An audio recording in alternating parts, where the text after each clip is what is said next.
Hello students, welcome back to पढ़ाई करो। तो आज का टॉपिक है असेक्सुअल रिप्रोडक्शन के टाइप्स, जिसमें हम आज कवर करेंगे इस लेक्चर 3 में binary fission and multiple fission. Chapter का नाम है how do organism reproduce, chapter number 8। तो अगर आपने इससे पहले के 2 लेक्चर्स नहीं देखे हैं तो जरूर से देखना, और कमिंग लेक्चर में हम पढ़ेंगे एसेक्सुअल के और भी मेथड्स, ठीक है। तो वीडियो के एंड में बने रहिए एंड तक, क्योंकि इस टॉपिक से रिलेटेड बहुत ही इंपॉर्टेंट क्वेश्चन देखने को मिलेगी। तो चलिए वीडियो को शुरू करते हैं। तो हमने प्रीवियस वीडियो में क्या पढ़ा है कि types of reproduction, that is asexual and sexual reproduction. तो इस वीडियो में हम क्या पढ़ेंगे कि असेक्सुअल रिप्रोडक्शन के मेथड्स क्या क्या होते हैं इन डिटेल, लेकिन यहाँ पे सिर्फ 2 ही कवर करेंगे, ठीक है। Asexual reproduction is common in simple organism. Asexual जो है वो सिंपल ऑर्गेनिज्म में कॉमन होता है and it is very fast way of reproduction, और ये ज़्यादा टाइम टेकिंग नहीं होता है, फास्ट वे ऑफ रिप्रोडक्शन हो जाता है। इन दिस और इस लेक्चर में हम पढ़ेंगे बाइनरी फिजन एंड साथ ही साथ मल्टीपल फिजन। चलिए शुरू करते हैं कि बाइनरी फिजन आखिर होता क्या है। So binary fission is a type of asexual reproduction in which single organism divide into 2 equal parts. जैसे कि एक ये सिंगल ऑर्गेनिज्म हो गया, जब ये डिवाइड हो जाएगा 2 इक्वल पार्ट्स में तो उसको क्या बोलेंगे हम, binary fission. Each part grows into new individual, और ये जो नए नए पार्ट्स बन रहे हैं इसके इक्वल इक्वल ये नए इंडिविजुअल बन जाते हैं, तो उसी को हम बाइनरी फिजन बोलते हैं। बाई मतलब 2, यानी कि किसी एक इंडिविजुअल को 2 इक्वल पार्ट्स में डिवाइड कर देना। The parent organism split into 2 daughter cell. यहाँ पे जो पेरेंट्स वाले इंडिविजुअल होते हैं वो 2 डॉटर सेल में डिवाइड हो जाते हैं इक्वल इक्वल, और वही आगे चल के नए इंडिविजुअल बनते हैं। This daughter cell are genetically identical to each other and to the parents. और ये जो डॉटर सेल यहाँ से बन रहे हैं यहाँ से, तो ये जेनेटिकली एक दूसरे के एकदम सेम टू सेम होंगे, और साथ ही साथ अपने पेरेंट्स के साथ भी ये लोग जेनेटिकली सेम होते हैं, ठीक है। समझ में आ रहा है ना। तो देखते हैं कि प्रोसेस ऑफ बाइनरी फिजन क्या है। First, the nucleus of parent cell divide into 2 nuclei. सबसे पहले पेरेंट सेल का जो न्यूक्लियस होता है वो 2 न्यूक्लियाई में डिवाइड होता है। देन साइटोप्लाज्म डिवाइड, और उसके बाद साइटोप्लाज्म डिवाइड होता है। जैसे कि पिक्चर में बात करें देखने की, तो जैसे कि ये पेरेंट सेल हो गया, यहाँ पे एक न्यूक्लियस है, राइट। तो ये डिवाइड होके कैसे बनाएगा, रुको मैं बनाती हूँ। देखो, ये पेरेंट सेल हो गया, यहाँ पे न्यूक्लियस हो गया। तो सबसे पहले क्या होगा, न्यूक्लियस 2 में डिवाइड होगा, लाइक न्यूक्लियाई डिवाइड होगा, राइट। उसके बाद क्या बोल रहा है, साइटोप्लाज्म डिवाइड। उसके बाद ये साइटोप्लाज्म जो है अपना आराम से ऐसे ऐसे ऐसे ऐसे डिवाइड कर लेगा, और इधर एक न्यूक्लियस इधर एक न्यूक्लियस आ जाता है, ठीक है ना। So the cell split into 2 equal daughter cell, और वहीं से एक सेल जो है 2 इक्वल डॉटर सेल में डिवाइड हो जाते हैं, और वहाँ से जो एक एक डॉटर सेल बनते हैं वो न्यू ऑर्गेनिज्म बन जाते हैं, ठीक है। एग्जाम्पल की बात करें बाइनरी फिजन की, तो अमीबा एग्जाम्पल एग्जाम में आता है, ठीक है। Amoeba reproduce by binary fission. In amoeba the cell divide in any direction. Amoeba में जो सेल डिवाइड होता है वो कोई भी डायरेक्शन में होता है।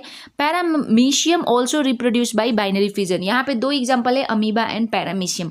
But the division occur in definite direction. लेकिन पैरामीशियम में जो है डेफिनेट डायरेक्शन में होता है, लेकिन अमीबा में किसी भी डायरेक्शन में हो जाता है, ठीक है। Characteristic of binary fission. Characteristic मतलब आखिर वो क्या क्या करते हैं, ठीक है, मतलब उसमें क्या इंपॉर्टेंट है, क्या नहीं है, क्या बनता है, ठीक है। सो बाइनरी फिजन के कैरेक्टरिस्टिक है, ओनली 1 पेरेंट इन्वॉल्व, क्योंकि एक पेरेंट सेल 2 डॉटर सेल में डिवाइड हो जाते हैं। The process is very simple and fast. 2 daughter cell are produce. Binary fission में 2 डॉटर सेल प्रोड्यूस होते हैं, और साथ ही साथ जो ऑफस्प्रिंग बनते हैं वो very very identical to their parents होते हैं, ठीक है ना। नेक्स्ट आता है हमारा मल्टीपल फिजन। मल्टी यानी कि बहुत सारे, बाई मतलब 2, मल्टी यानी कि मोर देन 2, ठीक है। Multiple fission is another type of asexual reproduction. ये भी एक असेक्सुअल रिप्रोडक्शन है। इस मेथड में क्या होता है, a single organism divide into many daughter cell at the same time. This usually occur when unfavourable condition. जैसे कि बाइनरी में 1 से सिर्फ 2 बन रहा था, राइट। बाइनरी में 1 से सिर्फ 2 बन रहा था, यहाँ पे 1 से कितना भी बन सकता है, मर्जी है, अपनी मर्जी है ना। और ये क्यों होता है, क्योंकि अनफेवरेबल कंडीशंस होते हैं। ओके स्टूडेंट्स, तो बात करते हैं कि प्रोसेस ऑफ मल्टीपल फिजन क्या होता है। तो सबसे पहले हमने बाइनरी पढ़ा, तो बाइनरी में क्या होता है, एक सेल 2 न्यूक्लियाई में डिवाइड होता है, फिर साइटोप्लाज्म डिवाइड होता है, फिर 2 डॉटर सेल बन जाता है। लेकिन मल्टीपल फिजन में क्या होता है, first the nucleus divide into divides rapidly to form many nuclear, यहाँ पे न्यूक्लियस का कोई भरोसा नहीं है, कितना भी बन सकता है, ठीक है। Then the cytoplasm divides around each nucleus, और जितने भी न्यूक्लियस बने हैं, जैसे कि ये सेल हो गया, इसके अंदर न्यूक्लियस है, राइट। तो ये जब डिवाइड होता है तो यहाँ पे देखो मैं दिखाती हूँ, जैसे कि ये सेल हो गया, यहाँ पे न्यूक्लियस है, राइट। सो जब ये न्यूक्लियस यहाँ से डिवाइड होगा तो ये अपने मर्जी से कितना भी न्यूक्लियस बन जाएगा, मर्जी है ना, कितना भी बन जाएगा, लेकिन बाइनरी में सिर्फ 2 बन रहा था, राइट। और नेक्स्ट स्टेप में क्या होता है कि ये जो बाहर का साइटोप्लाज्म है, वो साइटोप्लाज्म जो है हर न्यूक्लियस के अराउंड में क्या हो जाए, डिवाइड होने लगता है। तो मतलब यहाँ पे बहुत सारे बन जाते हैं, ठीक है ना, समझ में आ रहा है, multiple fission. So finally many daughter cell are form inside a protective covering, और यहाँ से क्या होते हैं, बहुत से डॉटर सेल बन जाते हैं। When condition become favourable then covering breaks and daughter cell are release, और जब कंडीशन फेवरेबल हो जाते हैं, लाइक रिलीज करने लायक हो जाते हैं, सो उनका कवरिंग जो है टूट जाता है और वहाँ से बहुत से डॉटर सेल रिलीज होते हैं। एग्जाम्पल की बात करें मल्टीपल फिजन की, बाइनरी फिजन का एग्जाम्पल मैंने 2 बताया है, amoeba and paramecium, right. Multiple fission की एग्जाम्पल करें तो plasmodium. So multiple fission it produce many daughter cell at once inside the host, और ये होस्ट के अंदर एक बार में बहुत से डॉटर सेल प्रोड्यूस कर देता है। कौन, Plasmodium is an example of multiple fission. तो चलो बाइनरी और मल्टीपल तो पढ़ रहे हैं, लेकिन डिफरेंस तो एग्जाम में आता है, right. Difference between binary fission and multiple fission. So क्या है, binary fission produce 2 daughter cell, multiple fission produce many daughter cell. याद रखने वाली बात है, बाई यानी कि 2, मल्टी यानी कि मोर देन 2।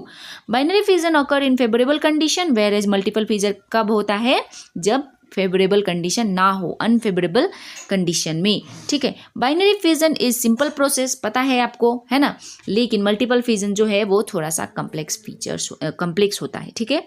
सो अब इम्पोर्टेंस ऑफ एसेक्सुअल रिप्रोडक्शन क्या है, अब ये भी देख लेते हैं, क्योंकि एग्जाम में आ जाता है कभी कभी। So asexual reproduction help organism multiply quickly, यहाँ पे असेक्सुअल रिप्रोडक्शन जो है वो ऑर्गेनिज्म को जल्दी से जल्दी मल्टीप्लाई होने में मदद करता है। Does not required a partner, यहाँ पे पार्टनर की कोई जरूरत नहीं है, सिंगल पार्टनर काफ़ी है, सिंगल पेरेंट्स ही काफ़ी है। It produce many offspring in short time, और यहाँ पे बहुत से ऑफस्प्रिंग एक बार में ही ये लोग जन्म दे देते हैं। और साथ ही साथ this is useful for survival stable environment, और यहाँ पे ये स्टेबल इन्वायरमेंट के लिए बहुत ही जरूरी है। तो जैसे कि मैंने बताया था कि वीडियो एंड में आपको मिलेगा इंपॉर्टेंट क्वेश्चन, सो उसका टर्न है अभी। और आपको वीडियो अच्छी लगी है तो वीडियो को लाइक करके चैनल को सब्सक्राइब कीजिए। चलिए क्वेश्चन को भी शुरू करते हैं। सो डिफाइन बाइनरी फिजन मैंने अभी अभी कराया, आप लिख सकते हैं। गिव एग्जाम्पल और organism that produce by binary fission, amoeba and paramecium, right. What is multiple fission, multiple fission भी आपको लिख लेना है। डिफ्रेंशिएट बिटवीन, मैंने 3 पॉइंट्स लिखवाए हुए हैं, आपको वो लिख लेनी है, और ये एग्जाम में पूछे जाते हैं बहुत बार, ठीक है। सो स्टूडेंट, ये था लेक्चर 3। आने वाले लेक्चर में हम देखेंगे budding, vegetative propagation and all asexual के पार्ट्स और भी बचे हैं लेक्चर 4 में। अगर वीडियो अच्छी लगी है तो वीडियो को लाइक करके चैनल को सब्सक्राइब करना ना भूलना। मिलती हूँ मैं अपने से कल शाम को 7 बजे, तब तक के लिए bye students, all the best.